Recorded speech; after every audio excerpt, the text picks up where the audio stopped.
Adam Kinzinger, Mr. GOP himself, LOL, on the possibility of an American Civil War happening again. This is the second time this week. The zinger. This guy has been talking about it. And I've been talking about the idea of national divorce for a while, which doesn't necessarily mean that we have to go to war with one another. It could just be for states having more power for one another and having their own constitution or bill, or we go back to the Bill of Rights, whatever. Let's listen to Adam talking about Civil War. You said you fear that there's a real possibility that a civil war could happen again and that our basic survival is at stake. What makes you think it could get to that point? Because I think...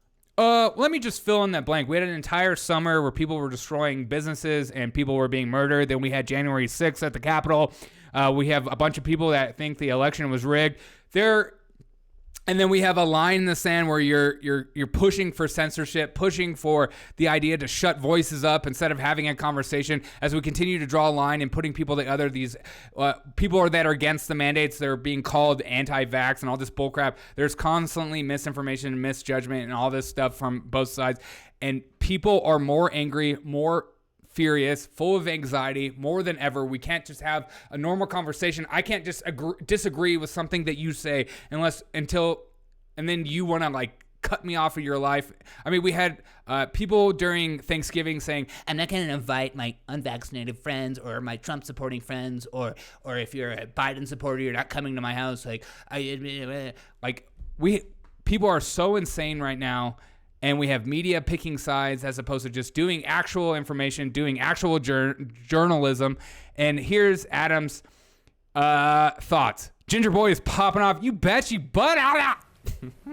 Because I think we have to recognize that possibility. And in the past, I've said, we don't want to talk about it because, I don't want to make it likely. Well, let's look at where we are. A civil war isn't what it was in the 19th century. It's not state against state, blue against gray. It's going to be armed groups against armed groups. Armed groups against armed groups. It's almost like he wants it. It's like, if Russia's not going to do it, if you're not going to do it, it's going to be these armed groups, and I'm going to pick my side. Assassination, violence. That's what a 21st and 20th century civil war is. I don't think we have to say, we're identifying now by our race, by our ethnic group. We're separating ourselves and we live in different realities. I don't think it's too far of a bridge to think that's a possibility. And I think we have to warn and talk about it so that we can recognize that and fight hard against it and put our country over our parties because our survival actually matters. I think that last part of what he says is important. Hey, thanks. Yes. No. Recognize that and fight hard against it and put our country over our parties because our survival actually...